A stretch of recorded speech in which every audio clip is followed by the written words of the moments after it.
بسم اللہ الرحمن الرحیم۔ شروع اللہ کے نام سے جو بڑا مہربان نہایت رحم والا ہے۔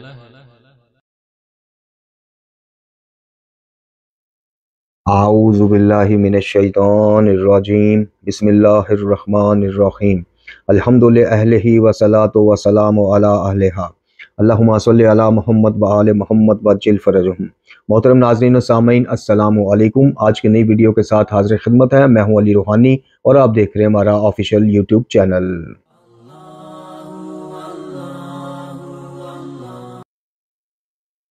محترم ناظرین و سامعین، الحمدللہ ماہ رمضان شریف میں جاری یہ خصوصی دروس کا ایک سلسلہ، اس سلسلے کا چوتھا درس آپ کی خدمت میں لے کر حاضر ہوئے ہیں۔ آج کے درس میں ہم سب سے پہلے آغاز کریں گے درس کا ماہ رمضان شریف کے چوتھے روزہ کی دعا سے، جو ترجمہ کے ساتھ آپ کی خدمت میں پیش کی جائے گی۔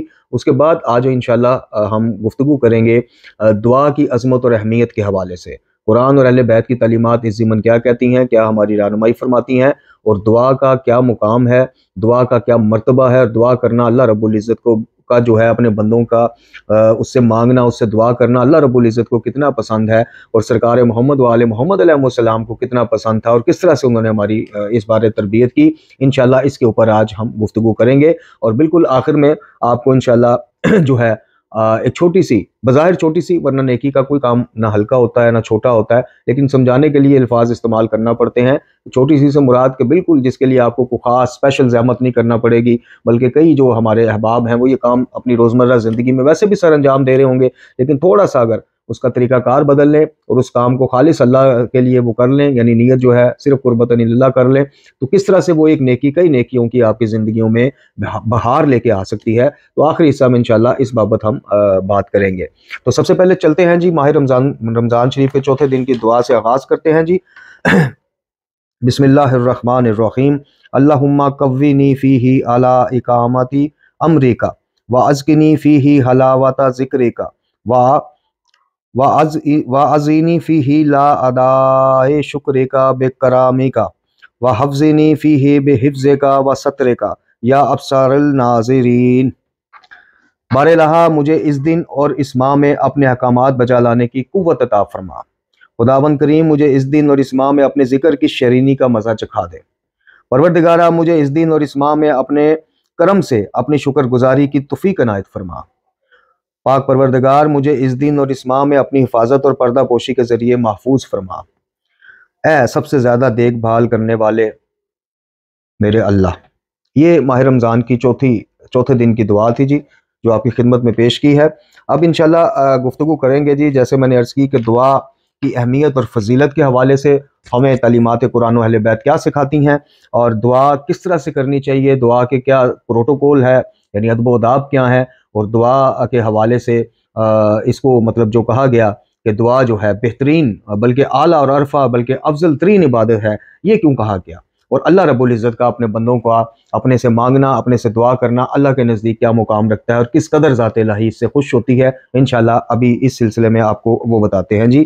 تو اس سلسلے میں نبی اکرم صلی اللہ علیہ وسلم نے دعا کو عبادت کا نام دیا، اور قرآن مجید فرقان حمید میں بھی سورہ مبارکہ المومن میں دعا کرنے کو اور اس سے دعا کو عبادت قرار دیا گیا، اور اس عبادت سے منہ پھیرنے والوں کا ٹھکانہ جہنم اللہ تعالیٰ نے بتایا۔ غالباً آیت نمبر 60 ہے سورہ مبارکہ المومن کی، جسے سورہ غافر بھی کہا جاتا ہے۔ تو جناب نبی اکرم صلی اللہ علیہ وسلم آقا دو جہاں خاتم الانبیاء سرکار نے بھی کہا کہ الدعاء هو العبادت، دعا عبادت ہے۔ پھر فرمایا کہ افضل العبادت دعا، کہ افضل ترین عبادت جو ہے وہ دعا کرنا ہے، یعنی تمام عبادتوں سے جو افضل عبادت ہے، جو اللہ تعالیٰ کو سب سے پسند ہے، وہ یہ ہے کہ اس کا بندہ اس کو مالک اور مختار اور اللہ سمجھتے ہوئے اس سے مانگے، بار بار مانگے، گڑ گڑائے، اپنی حاجات طلب کرے، اور اس کی شان کریمی کے مطابق طلب کرے، اپنے مطابق، اپنے ظرف کے مطابق نہیں، اس کے مطابق طلب کرے اور بار بار مانگے۔ اس کے بعد سورہ مبارکہ فرقان کی آیت نمبر 77 یعنی 77 میں ارشاد باری تعالیٰ ہے کہ ان لوگوں سے کہہ دو کہ اگر تمہاری دعا نہ ہوتی تو میرا پروردگار تمہیں کوئی اہمیت بھی نہ دیتا۔ سبحان اللہ۔ یعنی اگر دعا نہ ہو تو لوگوں کا خدا کے نزدیک کوئی مقام و منزلت نہیں ہے، جس کا مطلب یہ ہوا کہ اللہ رب العزت کے نزدیک انسان کا مقام اور منزلت اس کی دعا کے مطابق ہے، اس کے مانگنے کے مطابق ہے، اور اس کی قدر و قیمت اہتمام دعا کے ساتھ وابستہ ہے. یعنی دیکھا جائے گا کہ وہ دعا اور مناجات کو کتنی اہمیت دیتا ہے، اپنے پروردگار سے راز و نیاز کرنے کو، اسے اپنی دل کی باتیں، اللہ کہ وہ تو جانتا ہے لیکن وہ ہمارے منہ سے سننا چاہتا ہے، وہ ہماری تربیت کے لیے چاہتا ہے، ورنہ تو وہ سب کچھ جانتا ہے. جیسے سید سجاد کا ایک قول ہمیں ملتا ہے کہ یہ تو اللہ کا حکم ہے دعا بجا لانا، ورنہ ہم کون ہوتے ہیں اس کو بتانے والے کہ ہمارے لیے کیا بہتر ہے، ہمیں کس چیز کی ضرورت ہے، کس چیز کی نہیں. یہ تو سب مالک شہنشاہ سب جانتا ہے، لیکن یہ ہماری تربیت کے لیے اس کو اچھا لگتا ہے کہ ہم گڑ گڑائیں، مناجات کریں، اس پہ توکل کریں، اس پہ یقین پیدا کریں. جی تو اسی حوالے سے سورہ مبارکہ انعام کی آیت نمبر 43 یعنی آیت نمبر 43 میں ارشاد پروردگار ہے کہ جب ہمارا عذاب ان کے پاس پہنچ چکا تو انہوں نے بارگاہ خدا میں دعا کی. جب ہمارا عذاب ان کے پاس پہنچ چکا تو انہوں نے بارگاہ خدا میں دعا کیوں نہیں کی، لیکن یہ کہ ان کے دل سخت ہو گئے تھے. یعنی دعا نہ کرنا، اس چیز سے غفلت میں رہنا. یعنی رمضان المبارک میں تو چلیں ایک وہ ہے، اس سے ہٹ کے بھی ہم دیکھیں کہ ہم 24 گھنٹوں میں کتنی بار اپنے مالک کے سامنے اپنی حاجات لے کے ضروریات کا ذکر کرتے ہیں، حاجات کا ذکر کرتے ہیں، گناہوں کی معافی کے لیے حاضر ہوتے ہیں. جی کتنی دفعہ، یہ خود آپ سوچیں. اگر کرتے بھی ہیں تو بس جلدی میں، مطلب کہ ہمارے پاس بدقسمتی سے وہ فہم ہی نہیں ہے کہ ہم مالک کی بارگاہ میں حاضر ہوئے ہیں. اور جناب ہم نے تسلی سے، اور ایک قول بھی ہے معصوم کا کہ اللہ رب العزت جو ہے وہ جلد بازی میں کی گئی اور غفلت بھری دعاؤں کو کوئی اہمیت نہیں دیتا، اور غیر یقینی دعا کو بھی کوئی اہمیت نہیں دیتا. یعنی اس سے یہ ظرف رکھنا، اس پہ یہ گمان رکھنا اللہ رب العزت کے بارے میں، ایک تو جلدی بس ٹھیک ہے جی فارمیلٹی پوری کی، دوسرا یہ ہے کہ بندہ مانگ تو رہا ہے لیکن دل میں وسوسہ آ رہا ہے کہ یار یہ پتہ نہیں مجھے ملے گا نہیں ملے گا، کیا ہوگا. تو امام کے اس قول کے مطابق ان دعاؤں کی کوئی اہمیت نہیں رہ جاتی. اچھا، اس آیت میں خداوند کریم نے، یعنی جو اوپر آپ کو آیت بتائی کہ جب عذاب آ رہا تھا تو یہ کیوں نہیں دعا انہوں نے کی، اس لیے کہ ان کے دل سخت ہو گئے تھے. یعنی دعا نہ کرنا، دعا کے بارے میں غفلت میں رہنا، یہ دل کی سختی کے حوالے سے اس آیہ مبارکہ میں نشاندہی ہو رہی ہے کہ اسی سے اندازہ لگا لو کہ تمہارے قلوب جو ہیں، دل جو ہیں وہ سخت ہوتے جا رہے ہیں. ان کو نرم کرو، ان کو ذکر الہی کی مدد سے، نیکیوں کی مدد سے، تلاوت قرآن کے حوالے سے، سیرت محمد و آل محمد علیہ السلام پڑھ کر ان میں خوف خدا پیدا کرو، خدا کی محبت پیدا کرو، ان کو نرم کرو. اچھا جی، پھر اگر دعا کے بارے میں کوئی آیت اور روایت نہ ہوتی سوائے سورہ کہف کی آیت نمبر 28 کے، کہ جس میں خداوند کریم نے اپنے حبیب رسول اکرم صلی اللہ علیہ وسلم کو خطاب کیا، تو پورے قرآن میں اگر کوئی آیت نہ بھی ہوتی تو فقط یہی ایک آیت جو ہے دعا کی اہمیت اور فضیلت کے لیے کافی تھی. وہ آیت کیا ہے، اس کا ترجمہ سنیے. سورہ مبارکہ کاف کی آیت نمبر 28: اور اے پیغمبر اپنے نفس کو ان لوگوں کے ساتھ صبر پر آمادہ کرو جو صبح شام اپنے پروردگار کو پکارتے ہیں اور صرف اسی کی مرضی کے طلبگار رہتے ہیں، اور آپ کی آنکھیں ان کی طرف سے پھر نہ جائیں اور اپنی توجہ ان سے نہ ہٹائیں. سبحان اللہ. اب آپ اس کی ذرا گہرائی میں جائیں. اس لیے تو کہا جاتا ہے کہ قرآن کے قریب رہیں. کم از کم یہ قرآن کی بہار کا مہینہ ہے بقول امام باقر علیہ السلام. اسی میں ایک صفحہ ڈیڑھ صفحہ ترجمہ کے ساتھ پڑھیں، کو پتہ تو چلے ہمیں. یعنی کتنے پسند ہیں اللہ کو وہ لوگ جو صبح شام اپنے پروردگار کو پکارتے ہیں. جی نبی اکرم صلی اللہ علیہ وسلم کو کہا جا رہا ہے کہ آپ کی آنکھیں ان کی طرف سے نہ ہٹیں، مطلب سمجھانے کے لیے ہم جیسوں کو، قیامت تک آنے والے مسلمانوں کو دعا اور پکار کرنے والوں کی اہمیت بتانے کے لیے کہا جا رہا ہے کہ حبیب ان سے آپ کی آنکھیں نہ ہٹیں اور آپ اپنی توجہ ان سے نہ ہٹائیں، ان پہ توجہ کریں، یعنی ان کی اہمیت معاشرے کو بتائیں. اور اصل جو پیغام ہے وہ یہ ہے کہ اللہ تعالیٰ کو یہ پکارنے والا جو گروہ ہے، جو راز و نیاز کرتا ہے اپنے اللہ سے، پکارتا ہے، مانگتا ہے، وہ کس قدر محبوب ہے، کس قدر پیارا ہے کہ پیغمبر اکرم کو کہا جا رہا ہے کہ ان سے نہ توجہ ہٹائیں اور آپ کی آنکھیں بھی ان پر رہیں، یعنی آپ کی توجہ کے یہ حامل رہیں، آپ کی توجہ میں شامل رہیں. یہ ایک عظیم خطاب ہے جس میں مخلص غریبوں اور مومنوں کی مدح و تعریف کی گئی ہے، اور ان کا صبح شام دعا کرنا سبب بنا ہے کہ خدا نے اپنے حبیب کو حکم دیا ہے کہ آپ ان کی صحبت میں بیٹھیں. بعض روایات میں تو یہاں تک ملتا ہے کہ دعا اور مناجات تلاوت قرآن مجید سے بھی افضل ہے. سبحان اللہ. اسی ضمن سنتے جائیے. راوی کہتا ہے کہ میں نے حضرت امام محمد باقر علیہ السلام کی خدمت میں عرض کی کہ آیا قرآن مجید کی کثرت سے تلاوت کرنا افضل ہے یا کثرت سے دعا کرنا افضل ہے؟ تو امام نے جواب میں فرمایا کہ کثرت سے دعا کرنا افضل ہے. کیا تو نے اللہ رب العزت کا یہ فرمان نہیں سنا کہ اے رسول ان لوگوں سے کہہ دو کہ اگر تمہاری دعا نہ ہوتی تو میرا پروردگار تمہیں کوئی اہمیت نہ دیتا. وہی سورہ مبارکہ فرقان کی جو اوپر آپ کو آیت بتائی. تو یہ اسی سے آپ اندازہ لگا لیں کہ دعا کرنا اللہ رب العزت کے نزدیک کس قدر اہم اور سب سے بڑی عبادت قرار دیا گیا اس کو. یعنی توحید پر ایمان لانے کے بعد، اللہ کی ذات پر ایمان لانے کے بعد، اہل ایمان کا نبی پاک صلی اللہ علیہ وسلم کی نبوت پر اور ان کو خاتم الانبیاء ماننے کے، یعنی ایمان کے جتنے چیپٹرز ہیں ان کو ایکسیپٹ کرنے کے بعد جب عبادات کا مرحلہ شروع ہوگا تو سب سے افضل جو عنوان ہوگا وہ دعا ہوگا. جی اس کو ذہن میں رکھیے. خداوند متعال نے خود بھی اپنے بندوں کو حکم دیا ہے اور اپنے پیغمبروں کو بھی فرمایا ہے کہ میرے بندوں کو دعا کی سفارش کریں. اب آئیے سورہ مبارکہ مومنون، مجھے پکارو، مجھ سے دعا مانگو، میں تمہاری دعائیں قبول کروں گا. پھر آئیے سورہ مبارکہ بنی اسرائیل، اے رسول میرے بندوں سے کہہ دیجئے کہ مجھ سے مانگا کریں، دعا کیا کریں. پھر ایک حدیث قدسی میں آیا کہ اے موسیٰ میرے بندوں کو حکم دو کہ وہ مجھے پکاریں اور مجھ سے دعا مانگے. پھر ایک اور حدیث قدسی میں آیا کہ اے عیسیٰ ابن مریم مومنین کو حکم دیجئے کہ وہ آپ کے ساتھ مل کر میرے حضور دعائیں کریں. سبحان اللہ. اب آپ دیکھیں یعنی درود شریف اور دعا ان دونوں میں یہ دیکھیں کہ خصوصیت یہ ہے، یعنی وہاں تو اللہ تعالیٰ نے اس کی اہمیت بتانے کے لیے اور اس کی عظمت درود کی سرکار مصطفیٰ اور آل مصطفیٰ علیہ السلام پر بھیجنے کے لیے کہا کہ اللہ اور اس کے فرشتے بھی بھیجتے ہیں. اور یہاں دعا کے ضمن میں آپ دیکھیں کتنی ایسی آیات ہیں، کتنی ایسی حدیث قدسی ہیں، کتنی روایات ہیں کہ جس میں ہمیں خود ہمارا خالق مالک یعنی دنیا کے مالک جو ہیں بار بار مانگنے پر مطلب ناراض ہوتے ہیں، الرجی ہوتی ہے ان کو کہ یار یہ کیا بندہ پیچھے پڑ گیا، ایک دفعہ دیا پھر آ گیا. پھر مالک اور خالق ہمارا جو ہے وہ ہم سے کہہ رہا ہے کہ وہ ناراض اس چیز پہ ہو رہا ہے کہ وہ ہم اس سے نہ مانگیں، اسے خیر نہ طلب کریں، زندگی نہ طلب کریں، صحت اور سلامتی، اولاد، رزق یہ نہ طلب کریں، گناہوں کی معافی نہ طلب کریں، ہدایت کی دعا نہ طلب، مطلب ان چیزوں کے نہ کرنے پہ یہ مالک حقیقی ہم سے ناراض ہو رہا ہے. اور مانگنے پر کس قدر خوش ہو رہا ہے کہ پیغمبر گرامی اکرم کو کہا جا رہا ہے کہ ان لوگوں سے، یہ جو سفید پوش طبقہ مجھ سے دعائیں مانگتا ہے، ان سے آپ کی توجہ نہ ہٹے. سبحان اللہ. حضرت موسیٰ اور عیسیٰ جیسے بزرگ ترین انبیاء بلکہ خاتم الانبیاء حضرت محمد مصطفیٰ صلی اللہ علیہ وآلہ وسلم کو دعا کے لیے مامور کرنا دعا کی فضیلت اور اہمیت پر بہترین دلیل ہے. اچھا جی، اسی طرح جناب رسول اللہ صلی اللہ علیہ وآلہ وسلم نے فرمایا دعا عبادت کی اصل اور بنیاد ہے، دعا کی صورت میں کوئی شخص ہلاک نہیں ہوتا. اے علی میں تمہیں دعا کی سفارش کرتا ہوں. امام باقر علیہ السلام فرماتے ہیں کہ افضل اور بہترین عبادت دعا ہے. جناب امیر المومنین فرماتے ہیں کہ خدا کے نزدیک زمین پر محبوب ترین عمل اس کی مخلوق کی طرف سے جو ہے وہ دعا ہے. پھر مولا فرماتے ہیں کہ دعا مومن کے لیے ڈھال اور نگہبان ہے.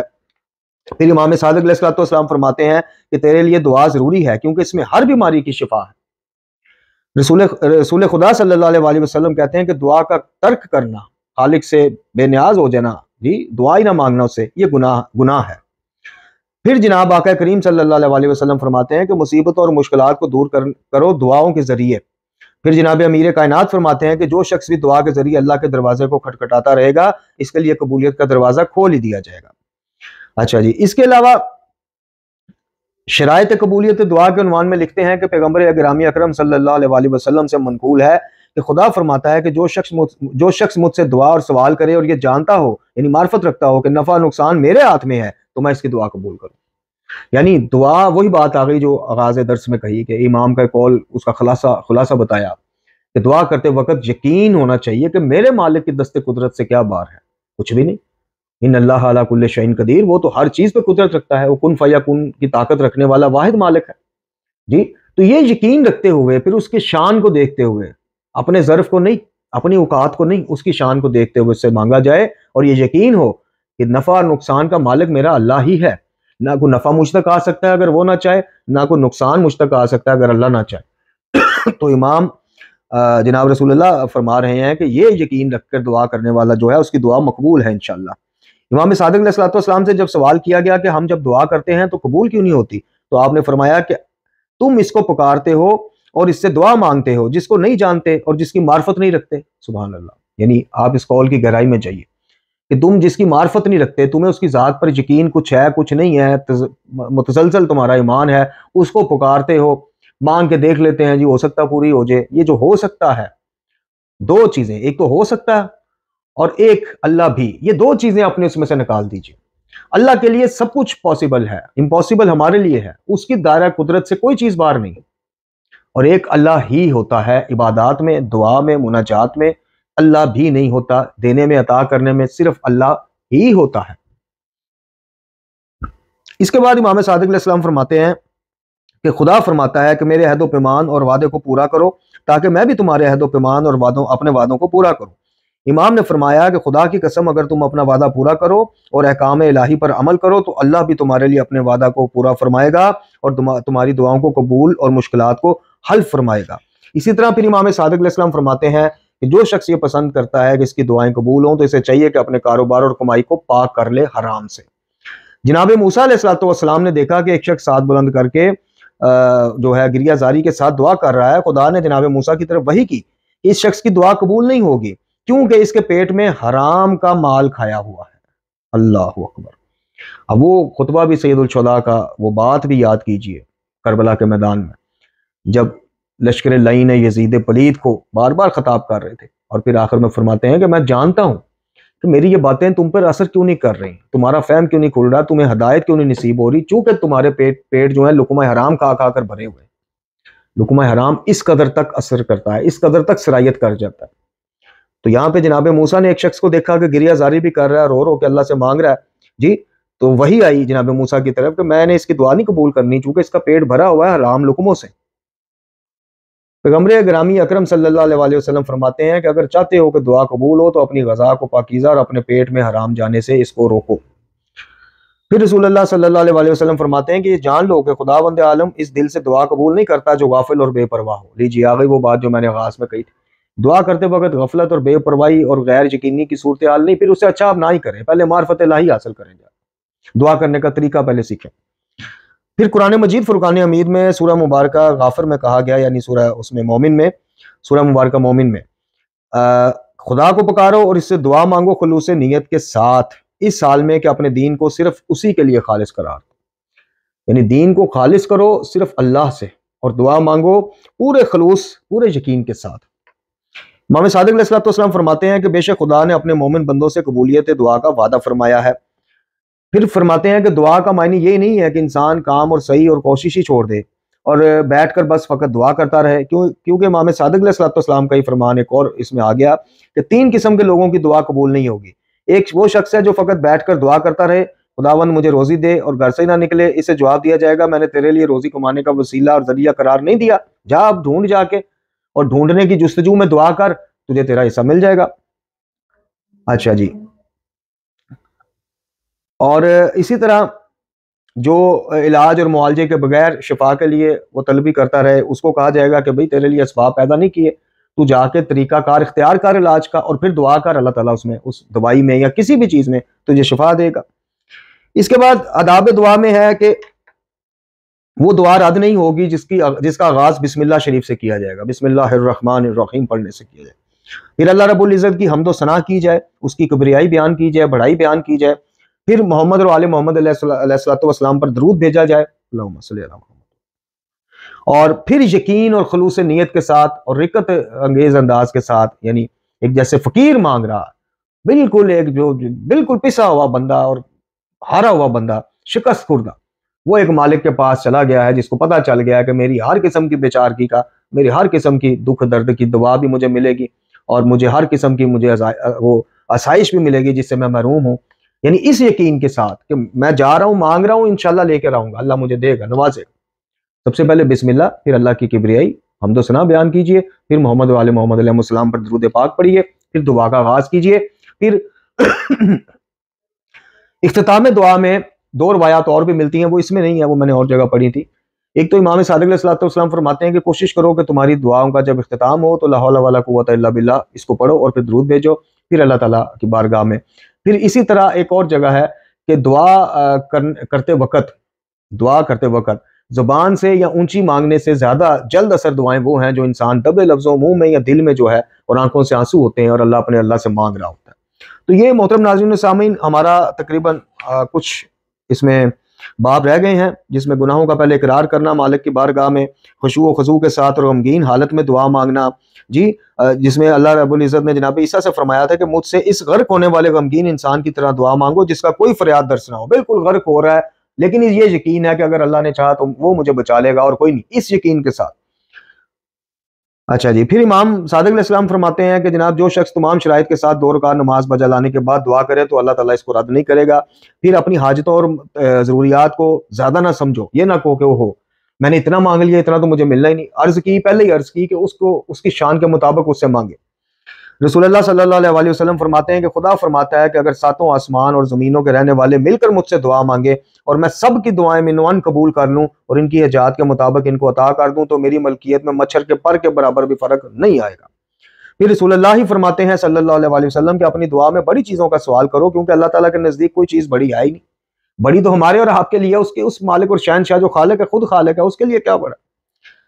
اسی طرح اپنی دعا کو عمومیت دیجیے، اس کی بہت اہمیت ہے. یعنی اپنی دعا میں دوسروں کو بھی شامل کیجیے، رشتہ داروں کو، ہمسایوں کو، فوت شدگان کو، تمام مومنین اور مومنات کو. اپنے لیے شفا مانگیں تو تمام مریضوں کے لیے شفا مانگیں، اپنے مرحومین کے لیے بخشش مانگیں تو تمام جو کلمہ گو ہمارے بہن بھائی مومنین کرام دنیا سے جا چکے ہیں ان کے لیے بھی بخشش مانگیے.